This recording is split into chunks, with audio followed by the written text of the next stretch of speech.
So embracing circularity waste management is now reported.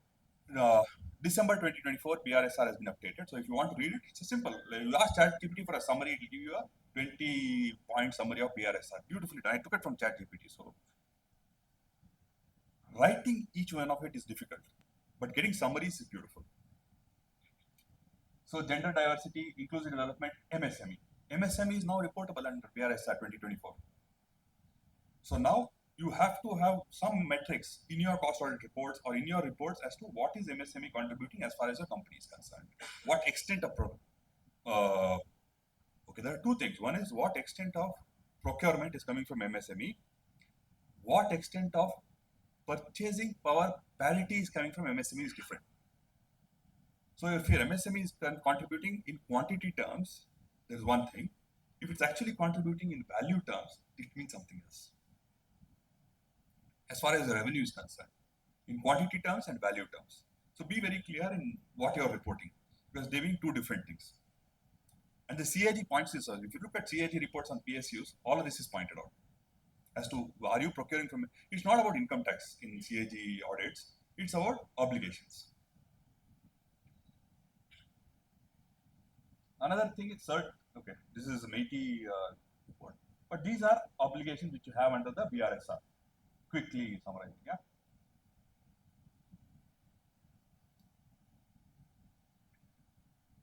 Produced water management. What is produced water?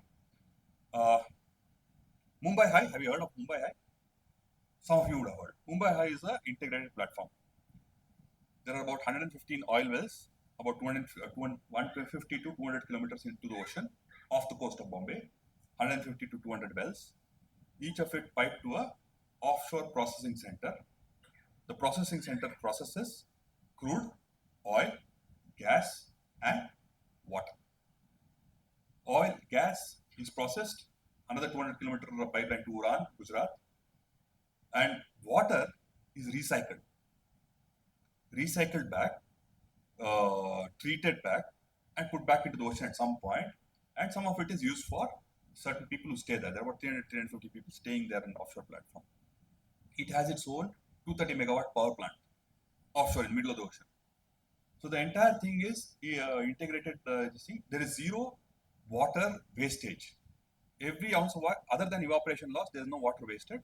Each water which is used from the ocean is put back into the ocean, desalinated, put back into the ocean, and again treated, put back into the ocean. In fact, in the offshore platform, you can't fish also. You can't. There's a lot of fish available if you are into it, but you can't fish in the offshore platform. That's the extent of compliance which is warranted. So, freshwater procurement cost is humongous. Imagine if you had to procure fresh water in these areas. Zero glass flaring. We discussed this. And waste to energy to sludge management. By 2030, most refineries in India will generate zero sludge. Most refineries in India by 2030 will generate zero sludge. Sludge will be used for byproducts, plastic and PET. So zero sludge will come out of most refineries in India by 2030. So these are obligations which they take seriously because these are reportable incidents and there is audit and check mechanism for this. But funnily, none of our financial statements or disclosures to SEBI capture money of this. Indian Oil, we discussed plastic waste to road construction, green hydrogen. There is a policy of the government of India called Panchamrit, which is 5 gigawatt, rather 500 gigawatt renewable power, 5 million metric ton green hydrogen, and all five, and 50% renewable power by 2030. 5 million metric tons of green hydrogen, zero emission, byproduct water, 500 gigawatt renewable power, and 50% of total power manufactured in India renewable by 2030. Yeah. And then there's another policy called ethanol blending. Have you heard of ethanol blending? So every liter of fuel which you buy today as we speak is 19% ethanol, biomass generated, sugar industry, mainly sugar, corn and sugar, in India sugar. This is a humongous earning as far as farmers are concerned. This is quite lucrative. By next year, we will be 20% ethanol blending meet the guideline. By 2025, we should have met. By October 2025, 20% of every liter of fuel will be ethanol blended. See the saving in terms of India. For example, ONGC produces 24 million metric ton. 20% of it is 4.8 million metric ton.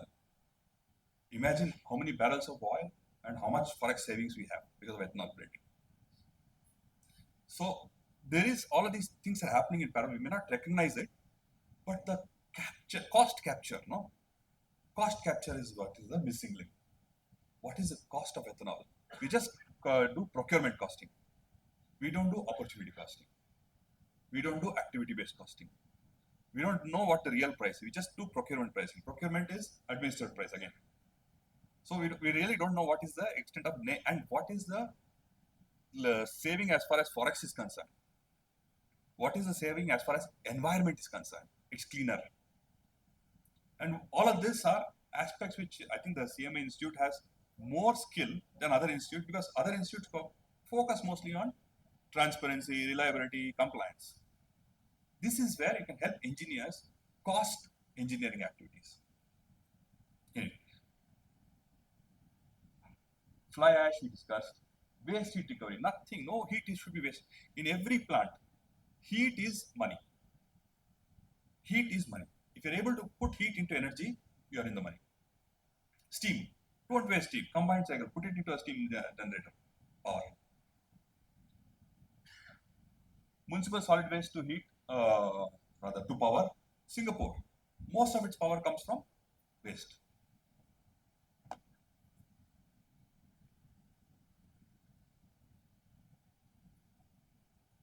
We talked about most of this. Where does it apply? Generally, what we have seen is life cycle costing applies at the design stage. At the time you conceive a project, the entire life cycle of the project should be costed, rather the cost should be identified, and costing for sustainability is missing. Generally in life cycle costing, whatever we do as industry, costing for sustainability. At the end of the putting it back to where nature gave us, that cost is missing. Activity-based costing, waste minimization is not identified. Every activity generates waste, some waste or other. Can we minimize waste? Can we reuse waste, recycle waste? Is there an opportunity to make money out of waste? In each of these activities, if you are able to cost this, it's a lot more beneficial to the company. Marginal costing. So what is the savings which I made because of certain activities which I undertook? If you are able to discover this and put it in our pricing, it will be great. Nowhere are we reporting assets, sustainable assets, environmentally beneficial assets, social assets, circular economy assets, and liabilities correspondingly. We are not reporting any of that. If we report that, if you remember, we used to have deductions in income tax for certain activities, 200% additional depreciation. If we are able to report assets, we can then ask for depreciation and amortization from the government, because government today doesn't know the numbers. If you don't know CE assets, if you don't know ESG assets, how can I give you benefit for depreciation and amortization? What is the size of the budget? What is the impact it will have on budget? So, for example, this year, you look at corporates. 12 lakh crore comes from personal income tax. 9 lakh crore approximately. I'm just saying these numbers. 9 lakh crore has come from corporates. So, corporates are paying lesser tax than individuals as a whole. First time in the history of India, this has happened. We reached a situation like this. So, the instinct of the government is, if you want, I can't give you any benefits.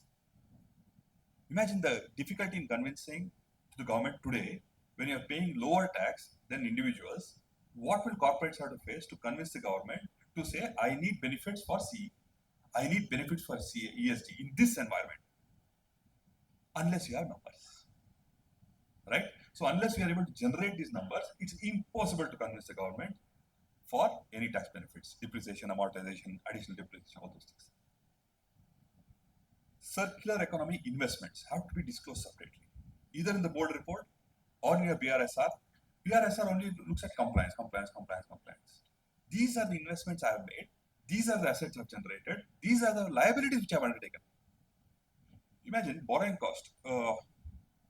Borrowing cost for ESG and CE is today the same as borrowing cost for any other manufacturing industry, because lack of data. Lack of data. So if I'm able to put these assets and liabilities into my balance sheet, I can negotiate a borrowing cost from socially active funds. Forget investment. Investments in this, in this environment is very difficult. For example, I'll tell you, in 2019 or 20, sovereign funds of Sweden threatened most oil companies in India that we will not even invest in secondary market in your shares. They threatened because you are not environmentally sensitive. And they stopped trading in most of the oil companies. So you see humongous dip during COVID and just after COVID. Humongous before COVID and during COVID, you'll see a tremendous dip in oil sector shares. IOC gives 12% dividend on 100 rupee share value also. Fool will not buy that share, no? ONGC was 50 rupees in 2020. Can you believe? So this is the push which sovereign funds can have on your secondary market shares if you are not ESG EPR compliant. Money won't come. So if you have to borrow, then cost of borrowing for CES is different. Some thoughts: reduce, reuse, recycle, repair. Repair should not be missing. For example, most power plants have a life cycle, and at the end of the life cycle, for example, General Electric, they have beautiful 9FA plants for natural gas. At the end of the life cycle, it is so there's minimal. If you go to a power plant with natural gas, you won't hear a thing. There is no emission, and you won't hear a thing. It's silence. The engine runs so beautifully. But once it is decommissioned, most of these plants end up in Africa. And they have another 10, 12 years life cycle ahead of them. Most of the plants, power plant. So repair and again reuse. That is the future. Nothing will go waste. For example, you just look at us as a community, no? How many of us repair our washing machine, dishwasher, microwave? It's so easy to replace, no? Zero EMI, zero cost EMI. So easy to replace, but very difficult to repair. That repair in India as a concept is dying. That is where that is where the challenge comes as far as convincing everybody that repair is missing. I'll tell you one more project. I just wrote this down and I'm coming here. Would you believe there are, one second.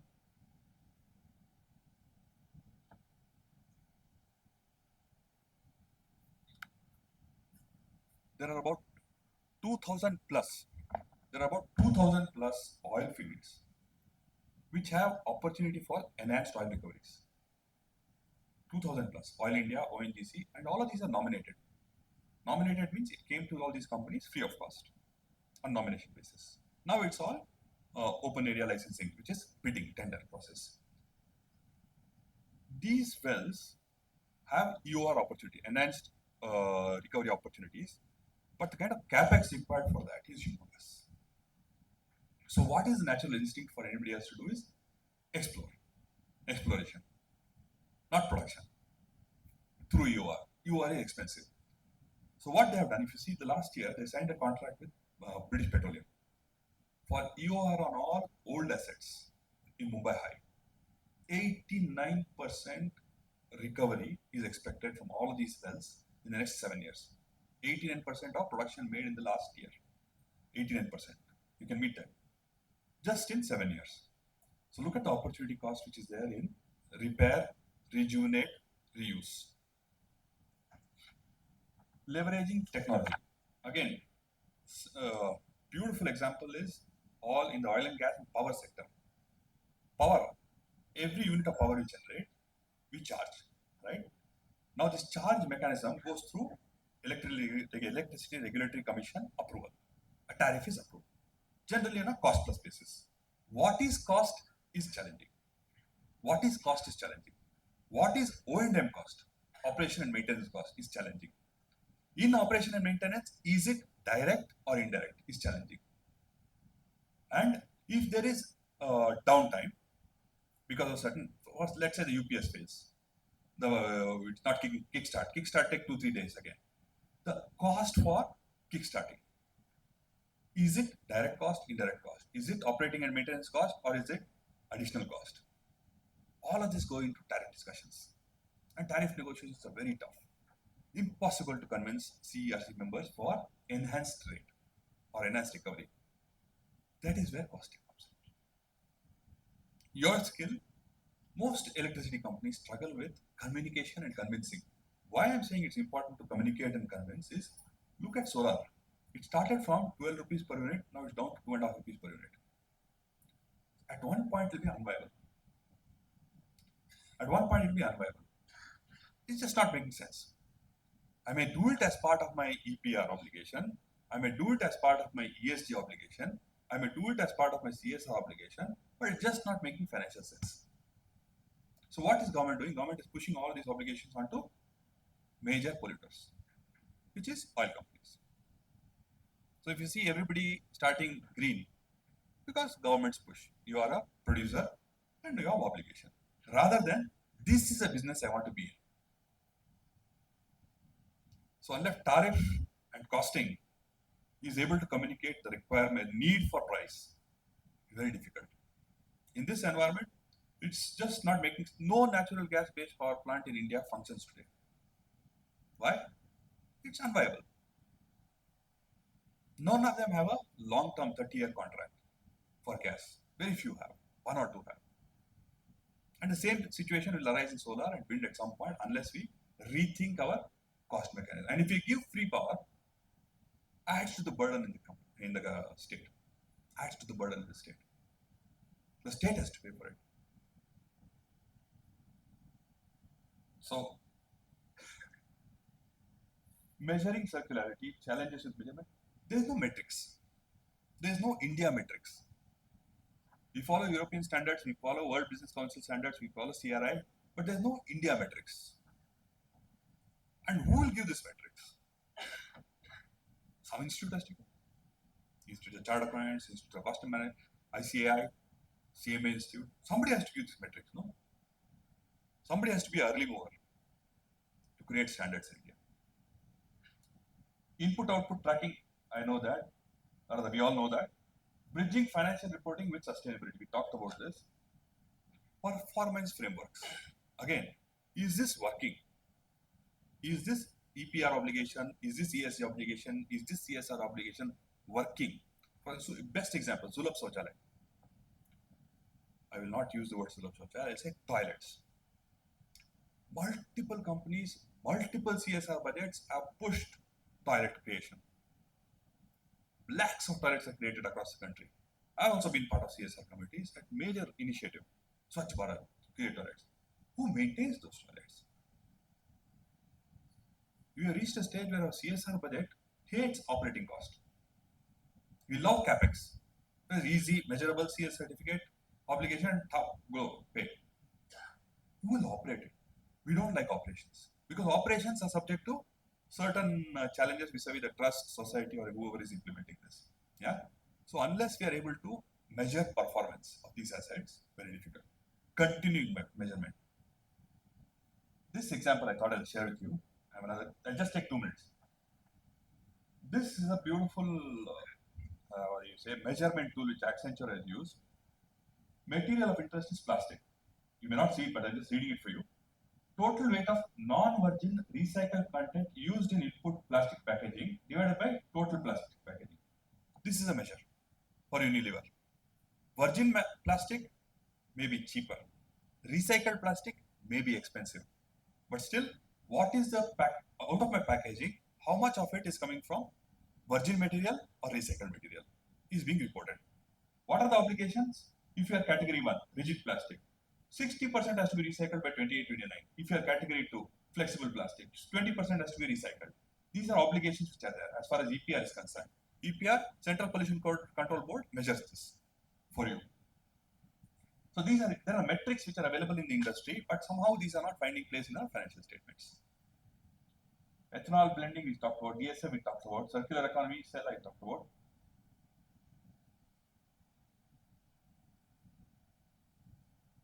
Limited virgin metal.